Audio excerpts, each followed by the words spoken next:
আসসালামু আলাইকুম রহমতুল্লাহি ওবরকাতুহু। সম্মানিত দর্শক, আমার আজকের এই ভিডিওটি মূলত সেনাপ্রধান জনাব ওয়াকারুজ্জামান, জেনারেল ওয়াকারুজ্জামানকে উদ্দেশ্য করে।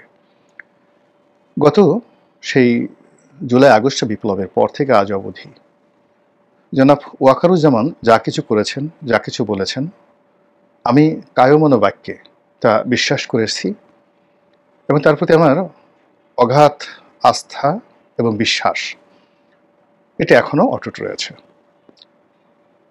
অনেক মানুষ তাকে নিয়ে নানা রকম বিরূপ মন্তব্য করেছেন, যারা কন্টেন্ট ক্রিয়েট করেন। অনেকে থেকে বেইজ্জতি করে কথা বলার চেষ্টা করেছেন, কিন্তু রাষ্ট্র ক্ষমতার একটা শীর্ষ পর্যায় থেকে একজন সেনাপ্রধান বা একজন পুলিশ প্রধান কিংবা একজন মন্ত্রী, একজন এমপি, একজন প্রধানমন্ত্রী তিনি আসলে কতটুকু করতে পারেন, এই বিষয়গুলো সম্পর্কে যেহেতু আমার একটু হলেও বাস্তব অভিজ্ঞতা রয়েছে, সেই কারণে আমি অনেকের উপর খুব আশাবাদ ব্যক্ত করি না।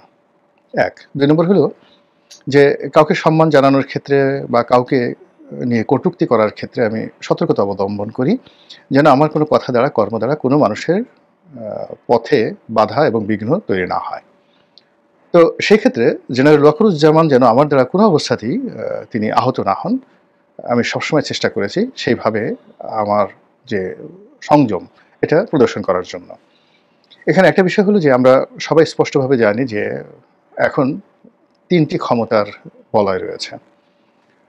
জেনারেল ওয়াকারুজ্জামানের নেতৃত্বে একটি বলয়, যেখানে রাষ্ট্রপতি সঙ্গত কারণে তার সঙ্গে আছেন বা তিনি রাষ্ট্রপতির সঙ্গে আছেন।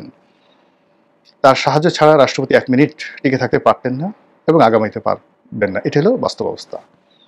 দ্বিতীয় হলো ডক্টর মোহাম্মদ ইউনূসকে কেন্দ্র করে একটি বলয়। আর তৃতীয় হলো বহির্শত্রু, বহির্দেশ বা বন্ধু দেশ।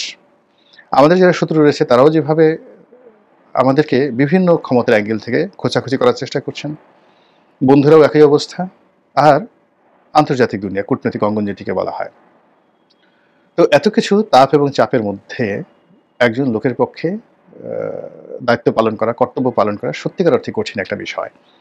তো সেই দিক থেকে যখন সেনাবাহিনী মাঠে ডিপ্লয় হলো, তখন আমার কাছে মনে হলো যে ওনারা নিধিরাম সর্দার হয়ে থাকবেন।